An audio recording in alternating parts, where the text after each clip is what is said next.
Right now, somewhere in the world, a woman is sitting across from a man and giving away information she does not even consciously realize she is revealing. Not through carefully chosen sentences, not through rehearsed explanations, but through a quiet, continuous stream of physical signals that begin long before attraction becomes obvious to either person. The man is talking, maybe about his day, maybe about something trivial, something he thinks is filling the silence in a normal way. He believes the conversation is happening in words. But on a deeper level, beneath language itself, something else is unfolding. Her body is speaking in a completely different system, a system older than language, a system built on instinct, safety, and attraction. And the most important part is this: she is not performing these signals for him. She is not trying to communicate anything. In fact, if you asked her later, she might not remember doing any of it at all. Because what we are about to break down does not live in conscious behavior. It lives in the nervous system. And that is exactly why most men miss it, because they are listening to words, while the real conversation is happening everywhere else. Chapter 1. The Hidden Language Beneath Words. Most people assume attraction is declared. They imagine it as something obvious, a confession, a statement, a moment of clarity where everything becomes known. But real human behavior rarely works that way. Attraction, especially in its early stages, is not verbal. It is pre-verbal. It shows up first in the body, not the mouth. The words come later, if they come at all. A woman might be sitting in front of a man, laughing at his jokes, asking normal questions, appearing completely casual. But under that surface-level interaction, her nervous system is constantly making micro-adjustments. Distance, safety, curiosity, interest. All of it is being calculated in real time. And here's the part most men never realize. By the time attraction becomes obvious, it has already been active for a long time. The first signals are subtle, almost invisible. They happen in fractions of seconds. A shift in posture, a tilt of the head, a change in breathing rhythm. These are not conscious choices. They are biological reactions. Psychology research into nonverbal communication consistently shows that humans rely more on body language than verbal content when evaluating emotional intent. In many studies, people can correctly interpret emotional states from posture and facial cues, even when spoken words contradict them. This means something important. Words can lie. The body rarely does. And in romantic contexts, this becomes even more amplified. Because attraction is not just social, it is biological. It is tied to safety, reward systems, and subconscious evaluation of compatibility. So when a woman feels attraction, her body begins to leak information. Not loudly, not dramatically, but consistently. And if you know what to look for, you stop seeing confusion and start seeing patterns. Chapter 2. The eyes, the first signal of attention. Before any body movement, before any touch, before any deliberate gesture, there is one thing that changes first: the eyes. The eyes are the entry point of attention. They are where emotional direction becomes visible. When attraction is present, gaze behavior changes in very specific ways. Not necessarily in intensity alone, but in rhythm. A woman who is neutral will look and look away quickly, scanning her environment without emotional anchoring. But when attraction begins to form, something shifts. Her gaze starts returning, more frequently, more deliberately, almost as if her attention is being pulled back repeatedly to a single point. That point is usually you. And what makes this especially powerful is that it happens before she even understands why. Neurologically, attention is tied to dopamine prediction. When the brain finds something rewarding, even potentially rewarding, it begins to return focus to it more often. This is not emotional, it is chemical. So when a woman keeps looking back at you, her brain is not deciding attraction in a logical sense. It is testing emotional reward patterns. This is why attraction often feels confusing in the early stages, because it is not stable yet. It is oscillating. Look away, look back again. And most men misread this completely. They assume disinterest because she looks away, or assume friendliness because she looks at them once. But the real signal is repetition, not single moments. In real social environments, cafes, classrooms, workplaces, this creates a pattern that is easy to miss unless you zoom out mentally. A single glance means nothing. A returning gaze means everything. And when that return happens repeatedly, especially during moments of conversation, something deeper is already forming beneath the surface. Chapter 3. Facial Microexpression Shifts. Now, as attraction deepens even slightly, the face begins to change.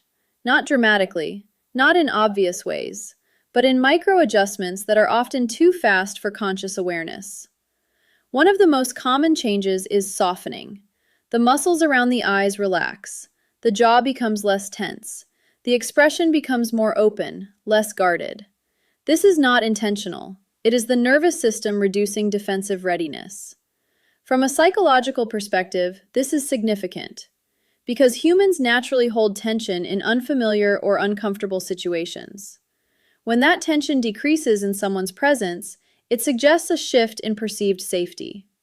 But there is another subtle change that often gets overlooked entirely: the timing of expression. When attraction is present, reactions become slightly delayed, not in a negative way, but in a processing way. She may pause a fraction longer before responding to something you say. That pause is not emptiness, it is internal evaluation. Emotionally, she is doing something very specific. She is checking alignment. Does what she feels match what she is experiencing? And that internal check produces visible behavior. A soft smile that lingers a bit longer than expected. A slightly extended eye contact before responding. A small breath before speaking. These are not scripted signals, they are processing signals. And most men never notice them because they are not loud enough to demand attention. But psychology is often not about loud signals. It is about repeated micro-patterns. Chapter 4. The Neck, a signal of safety and vulnerability. As attraction continues to develop, the body begins to reveal one of its most biologically sensitive areas, the neck. From an evolutionary standpoint, the neck is not just a physical structure. It is a vulnerability zone. It contains vital arteries and life-sustaining pathways. That is why, across species, exposing the neck is never random. It signals trust. When a woman tilts her head slightly, exposing one side of her neck, or when she brushes her hair away in a way that reveals the side of her throat, her body is performing a behavior rooted in deep evolutionary history. It is not saying, "I am trying to look attractive." It is saying something far more primitive. "I do not feel threatened." And in romantic contexts, that translates into something even more important. "I feel safe enough for closeness." This is where many men misunderstand the signal entirely. They assume exposure is aesthetic. But in psychology, exposure is informational. The neck is one of the most sensitive regions for emotional signaling because it is tied to both vulnerability and scent release. Studies in behavioral biology show that humans subconsciously associate exposed neck areas with openness and approachability. This is why attraction often increases when proximity increases, because the signal becomes more visible, more consistent, and more frequent. And there is another layer that makes this even more interesting. The neck is also a major sensory zone. So when a woman touches her neck while talking to you, she is not just adjusting her posture. She is activating a self-soothing mechanism combined with sensory awareness.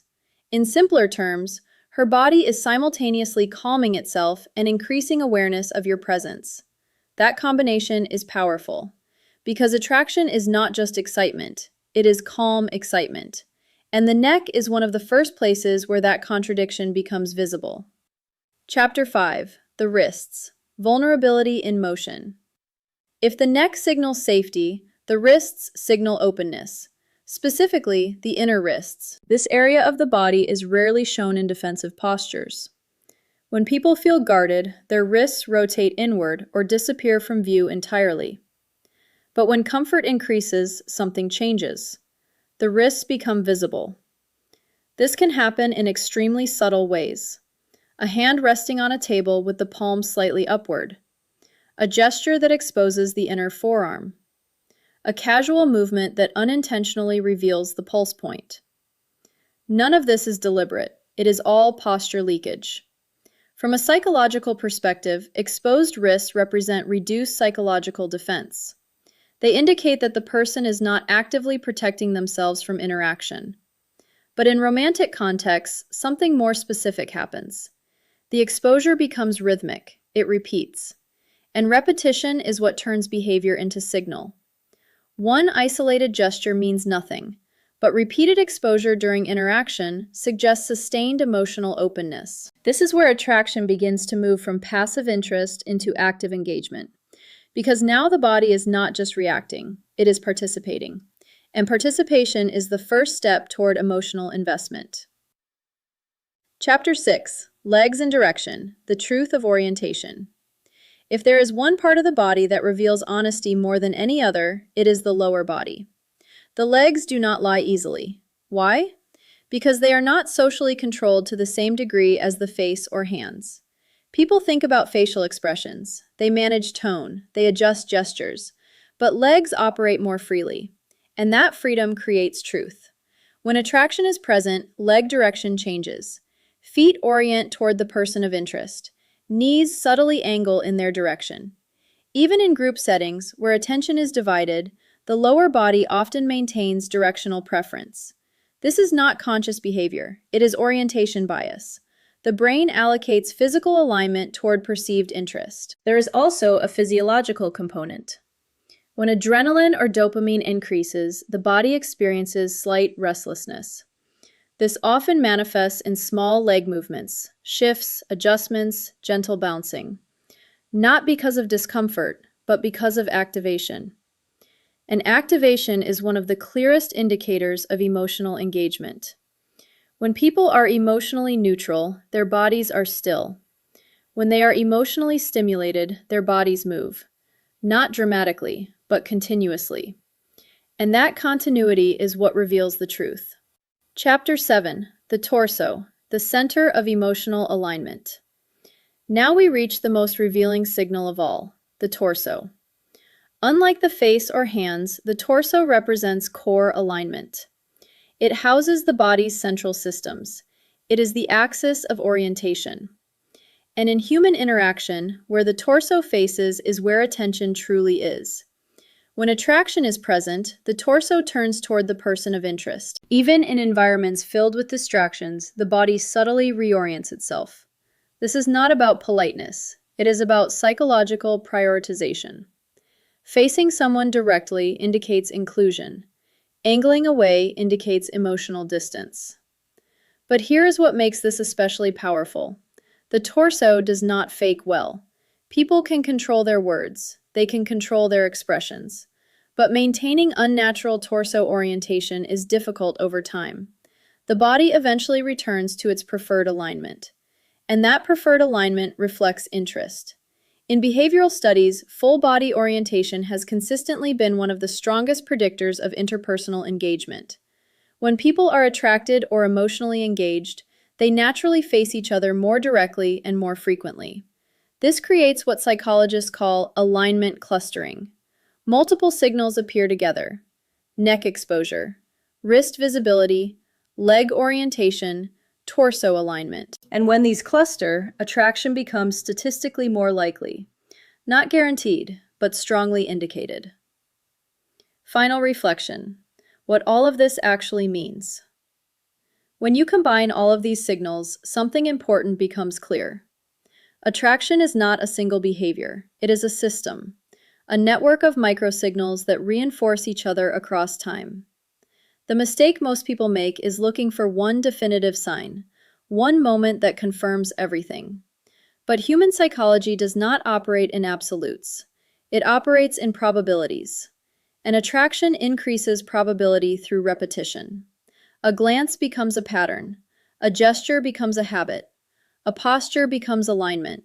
And when enough of these align, something undeniable begins to form. Not in words, but in behavior. And once you learn to see it, you realize something even more important. It was never hidden. It was just unspoken.